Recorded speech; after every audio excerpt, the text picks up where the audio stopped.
Always right.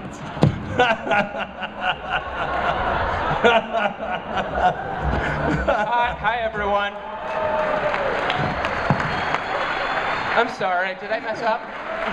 It's getting kind of awkward. Penn knows how to take directions. I promised to explain it over cocktails, so Yes. Yeah. I'm getting the signal that we got to move our pace fast, but I think this man can help you. We've been trying to get him to join our company for 3 years. The first time we spotted him, he decided to go to all 171 Starbucks in Manhattan, film himself consuming product, and got more media attention than I've ever seen. He moved into an IKEA for a week and lived there. He got the Ford Motor Company to give him a car to drive across this great land of ours and convinced the mayors in every city to hand him the key to the city for absolutely no reason. And I could go on and on, but they keep telling me hurry, hurry. So how do you, as an individual, A, come up with these ideas, and B, get what any of the PR people in this room would call, like, you know, $5 million worth of impressions in the media? How do you do that?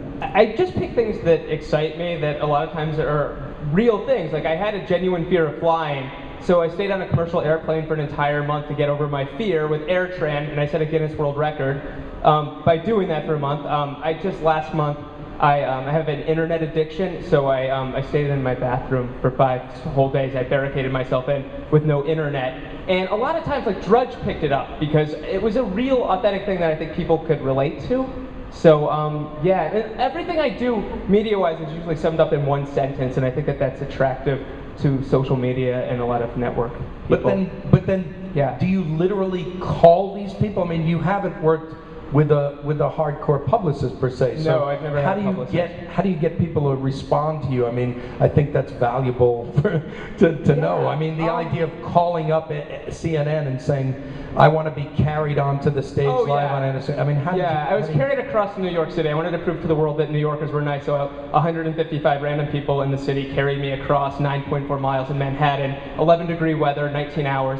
CNN found out about it, and Anderson Cooper asked me to come on, and the crew took turns carrying me around the set as Anderson Cooper interviewed me. And yeah, I had no idea. That was just something, because so many people were like, New Yorkers are rude, and I'm like, again, I just wanted to prove them wrong, just to do funny video content, but for some reason they just kind of catch on. They're really simple ideas, you know? I don't do anything too heavy, you know? Well, my plug is mydamnchannel.com/Mark Malkoff. Over to you, my friend. Wow. I want to know if he's in a relationship to stay on a flight for a month. Yeah, my wife Christine flew with me on the weekends to see Oh, there you go. a tolerant woman. All right, so finally some estrogen to add to this panel. Are you excited for that? Some more estrogen. Some beautiful, yeah, some more estrogen. She hosts the popular web TV show Geek Beat TV on the Revision 3 network, covering the latest in tech news, gadgets, and the emerging future. She's a podcasting expert and also co-hosts the Wealth Nation audio podcast, which covers entrepreneurial, personal finance, and quality of life topics. Here is the lovely Cali Lewis. Come on down.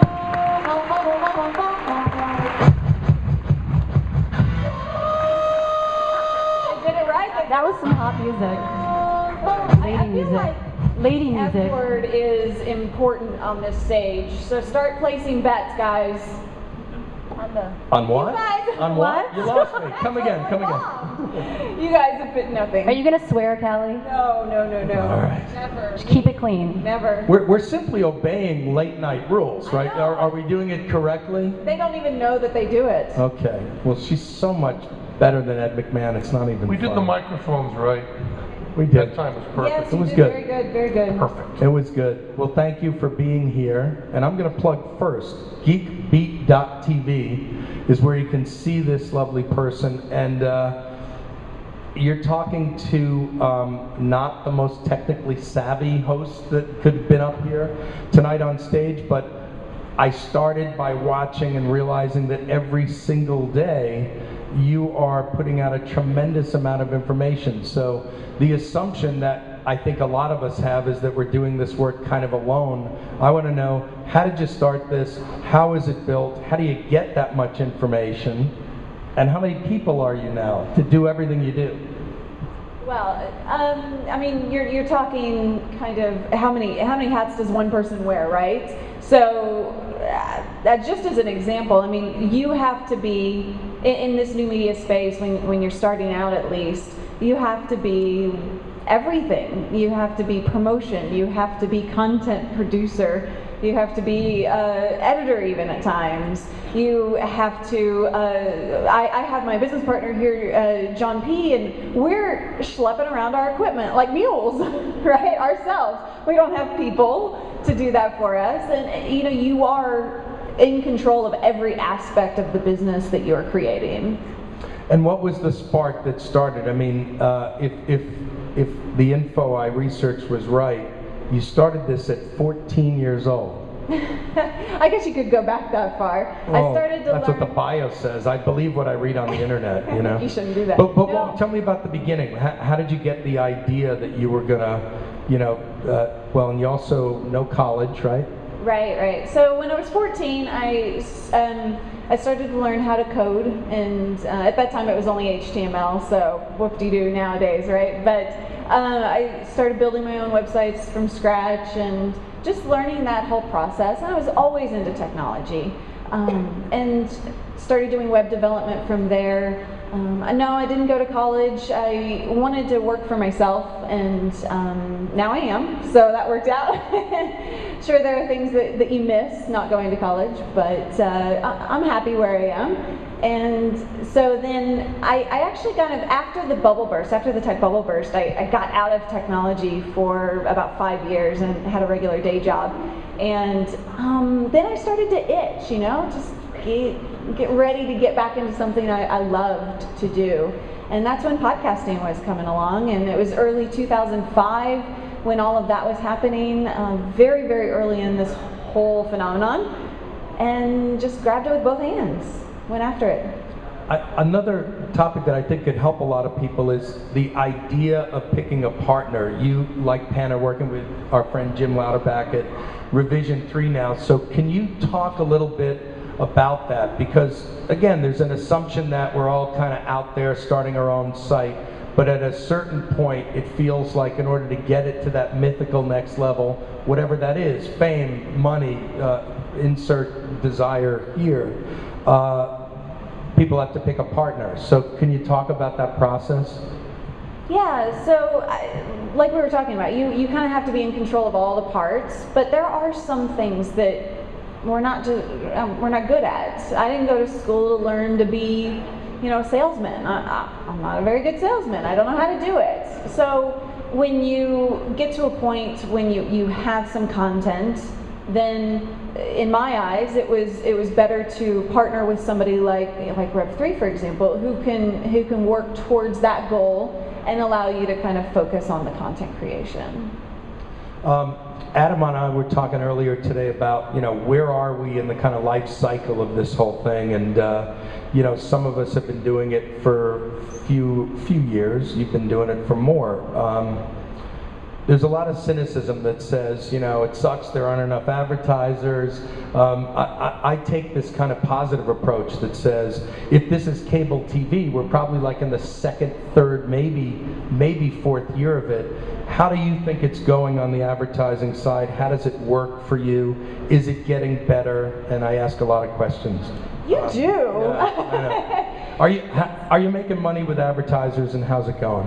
Yeah, it's going well. You know, I have seen a tremendous difference from obviously when we started. And the advertisers you want are often big companies, and big companies are hard to turn the wheels with. You know, and so you have to.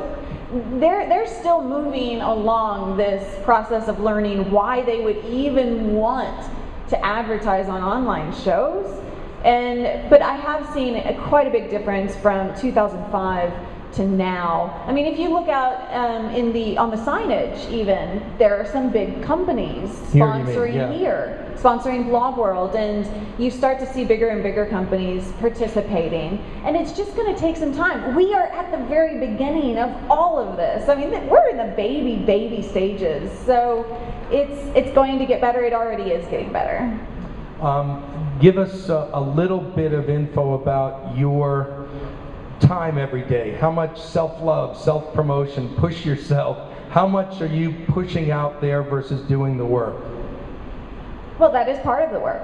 So I actually work, I guess for the past 5 years I've worked probably 7 days a week, 16, 18 hours a day, and it's all meshed in together. So I spend probably 4 hours alone on just the show itself. But that's hard, direct work on the show. My editor and other people work more on that. And all of the rest of the day is promotion, it's self-branding, and you really have to focus on the online, you have to focus on your personal brand and building that in every aspect of it. So I spend a lot of time working on all of that.